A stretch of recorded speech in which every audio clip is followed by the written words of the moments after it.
ওকে 10,000 টাকা দিয়েছে, কিছু একটা খাসির লিবাবো, আর সাদা রঙের লিও। দালালরা ধরেছে, এই খাসি লিবি নাকি? কইছে হ্যাঁ। কত টাকার? কইছে 10,000-এর মধ্যে লিব। কইছে তোকে আমরা 9,000-এ খাসি দিয়ে দেবো। 9,000-এ তুই এখানে বস, একদম চুলচুলে খাসি। একটু সন্ধ্যা জল লেগেছে, একটা খাসি কিনে দিয়ে, কিন্তু আসলে খাসি ওটা লয়। মাত্র নিয়েছে 7,000-এ, আর ওর কাছ থেকে 9,000। ই মোটা হুঁস মনে মনে খুশি যে 1,000 তো বেঁচে গেল আমার, আমি 9,000-এ পেলেছি। আর দিয়েছে ফের 7,000-এ, 2,000 হলো ওর ঘে, 1,000-ই বাঁচালছে যে মেয়েটাকে আমি দিব না, 1,000 আমার পকেট খরচা, আমার বিড়ি টিড়ি সিগারেট খাওয়া হবে। চলে এসছে, মুখ আনে রয়ে গেছে। জি আমার গ্রামের কথা বলছি। ও ডহার থেকে হাঁক মারছে, এরে আনোয়ারির মা, এরে আনোয়ারির মা, দেখ তুই তো কছিলি যে তুই মোটা ভোজন, তুমি খাসি কিনতে পারবে না, দেখ কত বড় কেমন খাসি নিয়ে এসছি। তোর যদি সারা জি ঠান্ডা না হয়, তোর চোখ যদি ঠান্ডা না হয়।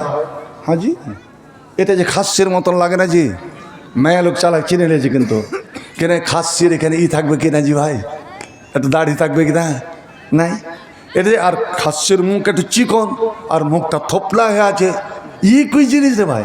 কইছে এটা যে খাসির মতো না। হ্যাঁ, খালি তুই চিনিস, অতটি লোক আমাকে কিনে দিয়েছে। কইছি কতটি লোক? কই 4-5 জনা। মাথায় হাত দিয়েছে, তো দালাল দিলেছে, দালালের চক্করে পড়ে গেছে।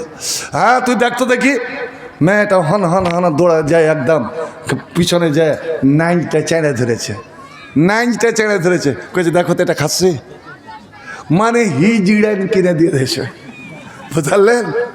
খাসি কয়া হিজড়ান কিনে দিয়েছে। হায় রে হায় রে, আমার নবী বললেন, এরে মুসলমান, তোমরা নিজে ধোঁকা খাও না, কাউকে ধোঁকা দিও না। মান গাছে ফালাইসা মিন্না, মুসলমান হয়ে যদি মুসলমানকে ধোঁকা দেয়, মুসলমান হয়ে যদি মানুষকে ধোঁকা দেয়, মুসলমান হয়ে জীব জন্তুকে পর্যন্ত যদি ধোঁকা দেয়, ওরা আমার উম্মত হবে না, আমার উম্মতের দলে তারা হবে না। কিয়ামতের দিন ফেরেশতারা তাকে টেনে টেনে টেনে টেনে ছেঁচড়ে জাহান্নামে ফেলে দেবে রে। কেন তুই মানুষকে ফাঁকি দিয়েছিলি? কেন মানুষ হয়ে তুই মুসলমানকে ধোঁকা দিয়েছিলি? কেন মানুষ হয়ে ওই গরুটাকে কেন ধোঁকা দিয়েছিলে? ওই জানোয়ারটাকে কেন ধোঁকা দিয়েছিলে?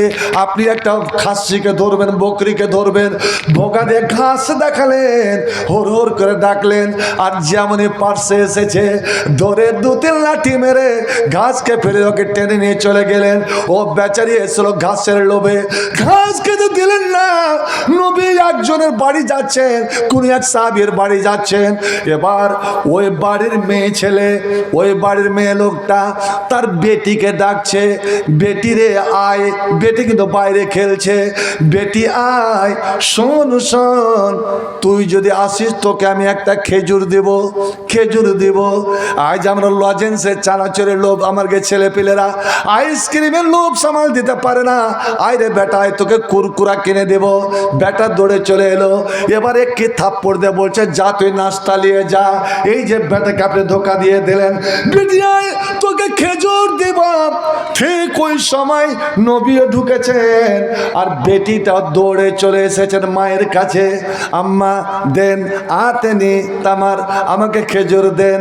এবার আল্লাহ নবী বলছেন, মা তুমি বলো তো তোমার কাছে খেজুর আছে কি না?